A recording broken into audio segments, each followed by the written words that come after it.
எல்லோருக்கும் வணக்கம். Welcome to Sumithra's kitchen. Krishna Jayanthi வந்துன்னு அதுக்கு ஒரு ஸ்நாக்ஸு ஒரு ஸ்வீட் போடணும்னு நினச்சேங்க.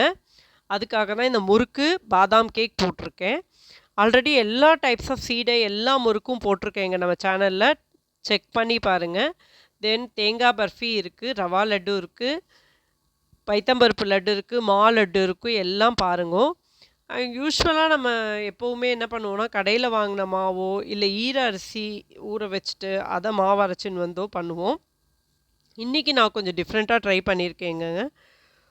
ஒரு அரிசி பச்சரிசி எடுத்துக்கோங்க, ஒரு அழாக்கு எடுத்துட்டு அதை நல்லா அலமின்றங்க.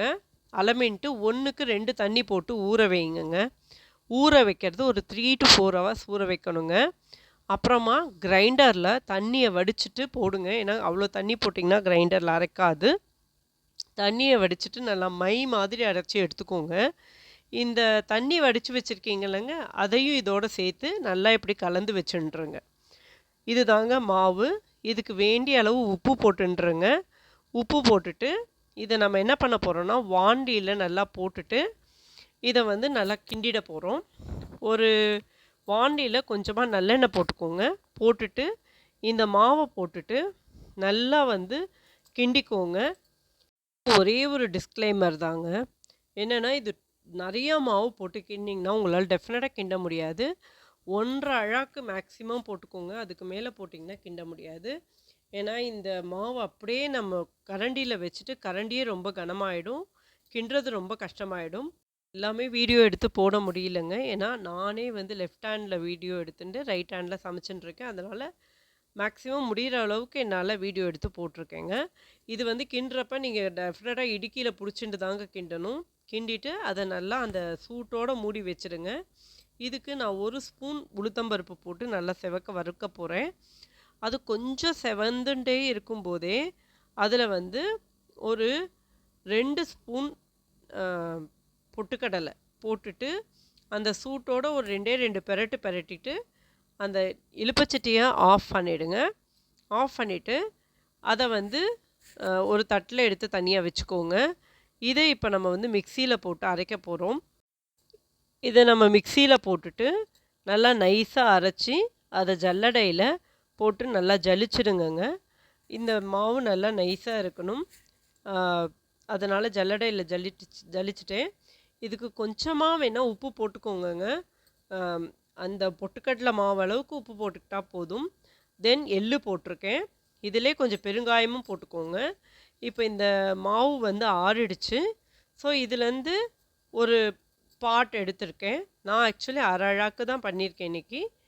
அதில் அந்த பொட்டுக்கடலை மாவு, உப்பு, பெருங்காயம், தென் எள்ளு எல்லாத்தையும் போட்டு பிசையிறேன். எனக்கு பிசையும் போது எனக்கு கொஞ்சமாக எனக்கு என்னவோ தண்ணி ஜாஸ்தின்னு தோணுச்சு. அதனால் கொஞ்சம் அரிசி மாவு போட்டுக்கிட்டேங்க. யூஸ்வலாக நம்ம வீட்டில் இருக்க அரிசி மாவு தாங்க. அரிசி மாவு போட்டு நல்லா பிசைஞ்சிட்டேன். தென் அதோட வெண்ணெயும் சேர்த்துண்டு நல்லா பிசைஞ்சுட்டுருங்க. உங்களுக்கு அந்த அரிசி மாவு மட்டும் கணக்கு கிடையாதுங்க. ஏன்னா ஒரு அரிசி எவ்வளோ தண்ணி பிடிக்குதுன்னு தெரியல. ஆக்சுவலி 1க்கு 2 தான் கணக்கு தண்ணி. தண்ணி ஜாஸ்தியாக இருந்தால் கொஞ்சமாக அரிசி மாவு போட்டுட்டு ஒரு 2 ஸ்பூன்ஸ் கிட்ட போட்டேன் நான். போட்டு நல்லா பிசைஞ்சு வச்சுக்கோங்க. இது தாங்க தேன்குழல் அச்சு. அதை நான் முறுக்கு நாழியில் போட்டுட்டு இந்த மாவை நல்லா சிலிண்ட்ரிக்கல் ஷேப்பில் பிடிச்சி நான் எப்போவுமே பிள்ளையார் பண்ணுவேங்க. பிள்ளையார் பண்ணி வச்சாச்சு. இப்போது நான் இந்த கரண்டியில் நல்லா பிழிஞ்சு எண்ணெயில் விட்டுடுவேங்க யூஸ்வலாகவே. இப்போ பாருங்கள், நான் கொஞ்சமாக மாவு போட்டு பார்க்குறேன். அது கொஞ்சம் பொரிஞ்சு வருது. ஸோ கரண்டியில் நான் முறுக்கு பிழிஞ்சு வச்சுட்டேங்க. அப்படியே எடுத்து அதில் எண்ணெயில் போட்டுட்டு நல்லா 2 பக்கமும் நல்லா பொரிச்சு எடுத்திங்கன்னா சூப்பராக இருக்குங்க. முறுக்கு உங்களுக்கு ஒயிட்டாக வராதுங்க. கொஞ்சம் ரெட்டாக தான் இருக்கும் இந்த முறுக்கு. நல்லா ரெட்டாக நல்லா பொரிச்சு எடுத்திங்கன்னா நல்லா மொறுன்னு நிஜமாக வாயில் கரையிற மாதிரி இருக்குது. பட் இது கொஞ்சம் வேலை அதிகமான முறுக்கு தான், இல்லைன்னு சொல்லலை. நீங்கள் கடையிலேருந்து வாங்கின மாவு இல்லை அரிசி பச்சரிசி ஊற வச்சுட்டு அதை காய வச்சு மெஷினில் போய் அரைச்சின்னு பண்ணுறது, அதெல்லாம் வெரி வெரி ஈஸி மெத்தட்ஸ் தான். பட் சில பேர் பச்சரிசி ஊற வச்சுட்டு வீட்டிலே மிக்ஸியில் அரைக்கிறாங்க பாருங்கள், அது ஒரு ரொம்ப டிஃபிகல்ட் டாஸ்க்கு. அதுக்கு இந்த மாதிரி முறுக்கு பண்ணினா ஈஸியாக இருக்கும்னு என்னோட feeling. And more or less இந்த அளவு வேலைக்கு இதோட டேஸ்ட் வந்து எக்ஸ்ட்ராடினரியாக இருக்குங்க. அது வந்து நம்ம அக்செப்ட் பண்ணிக்கணும். அண்டு கொஞ்சம் வேகறதுக்கு டைம் மாறுது இது. அண்ட் 2 பக்கமும் நீங்கள் நல்லா வந்து செவக்க எடுத்துட்டு வச்சிங்கன்னா அவ்வளோ நல்லாயிருக்கு. இந்த முறுக்கு நீங்கள் எல்லாம் ட்ரை பண்ணுங்க. You just give your feedback. இந்த கிருஷ்ண ஜெயந்திக்கு நம்ம சேனலில் எல்லாமே இருக்குங்க. எல்லாம் வெள்ளை சீடை, தட்டை சீடை, உப்பு சீடை, முள்ளு முறுக்கு, தேன்குழல் அண்ட் எல்லாமே ஈரரிசி மாவு வச்சும் பண்ணுறதும் இருக்குது. தென் கடையிலேருந்து வாங்கின மாவு வச்சு பண்ணுறதும் இருக்குது. எல்லாமே கரெக்ட் மெஷர்மெண்ட்டோடு போட்டிருக்கேன். You just try it. The next ஒன்று ஸ்வீட்டு. நான் இந்த ஸ்வீட் இன்னும் போடவே இல்லை நம்ம சேனலில். பாதாம் கேக்கு. இதுக்கு 1 கப் பாதாம் எடுத்துக்கோங்க. குட்டி கப்பில் தான் நான் எடுத்திருக்கேங்க. அந்த 1 கப் பாதாமை நல்லா தண்ணியை போட்டுட்டு அதை கேஸில் வச்சு நல்லா ஒரு 2 மினிட்ஸ் கொதிக்க வச்சு மூடி வச்சுருங்க. மூடி ஒரு அரை மணி நேரம் கழித்து பார்த்திங்கன்னா அந்த தோல் தானாகவே கழண்டு வந்துடுங்க. அப்படி தோல் எடுத்துடுங்க. தோல் எடுத்துட்டு அந்த தண்ணி அந்த தோலெல்லாம் இருக்குல்லங்க, வெத்தலை செடி ஏதாவது செடிக்கு கூட போடலாம் நீங்கள். அந்த தோல் எடுத்த பாதாமை மிக்சியில் போட்டு நல்லா நைஸாக அரைச்சி எடுத்துக்கோங்கங்க.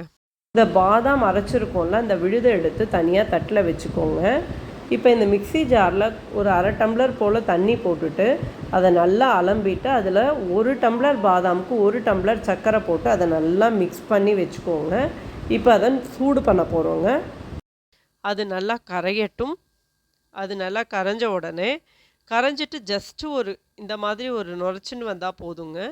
இதில் அந்த பாதாம் அரைச்சி வச்சுருக்கோம் இல்லைங்க, அதை வந்து போட்டுடுங்க. இதில் நல்லா இதை வந்து மிக்ஸ் பண்ணி விடுங்க. நல்லா வந்து இது வந்து கிண்டணுங்க. இதுக்கப்புறம் வேறு ஒன்றுமே இதில் வேலை இல்லை. இதை நல்லா நீங்கள் கிண்டிகிட்டே இருக்க வேண்டியதான். நான் வந்து கொஞ்சம் நெய் போட்டிருக்கேங்க. சில பேர் நெய்யே போட மாட்டாங்க. பட் நான் ஒரு 3 ஸ்பூன் கிட்ட இதுக்கு நெய் போட்டேங்க. கிண்டிகிட்டே இருக்கும்போது சைடில் ஒரு பெரிய பிளேட்டில் நல்லா நெய் தடவி வச்சுருங்கங்க. இது நல்லா வந்து நீங்கள் வந்து கிண்டிகிட்டே இருக்கணும்.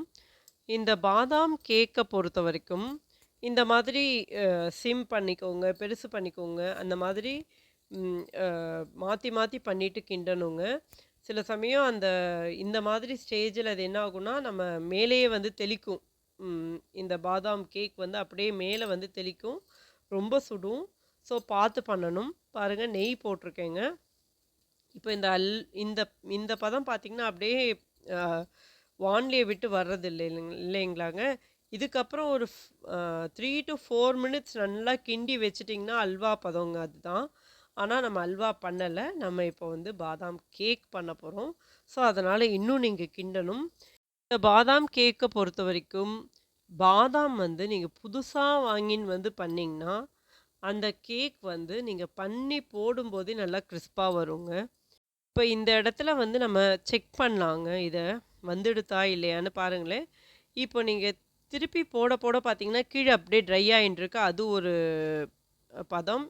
இல்லைன்னா இன்னொன்று என்னென்னா, நீங்கள் அதுலேருந்து கொஞ்சோண்டு பாதாம் கேக் எடுத்து தண்ணியில் போட்டுட்டு நம்ம நல்லா அந்த கேஸ் மேலே அடித்து பார்த்திங்கன்னா டங்குன்னு சத்தம் வரும். அதுதான் செகண்ட் உங்களுக்கு செக் ஆக்சுவலி. ஸோ இப்போ நல்லா வந்துடுச்சு. இதை எடுத்து அந்த நெய் தடவின பிளேட்டில் நான் நல்லா போட்டுட்டேன். கொஞ்சம் போட்டுட்டு கொஞ்சம் ஆறட்டும். ஆறின உடனே நல்லா தின்னாக தட்டி விடுங்கங்க. கையில் நெய் தடவிண்டு நல்லா தின்னாக தட்டுங்க. கொஞ்சம் நேரம் கழித்து கூட அதை வந்து நல்லா இந்த மாதிரி கரண்டியில் தட்டி விடலாம். இது உடனே கேக் போட வராதுங்க. கொஞ்சம் நேரம் ஆகும். ஒரு 1 to 2 hours வச்சுடுங்க. இதை வந்து 1 to 2 hours கழிச்சு கேக் போட்டிங்கன்னா நல்லா கேக் வர்றது. பாதாம் வந்து கொஞ்சம் பழசாக இருந்ததுன்னு வச்சுக்கோங்களேன், உங்களுக்கு என்ன ஆகும்னா அந்த கிறிஸ்பினஸ் கொஞ்சம் கம்மியாக இருக்கும். So for this Krishna Jayanthi you try this murukku and badam cake. Happy Krishna Jayanti to all. Please like, share and subscribe. Thank you for watching.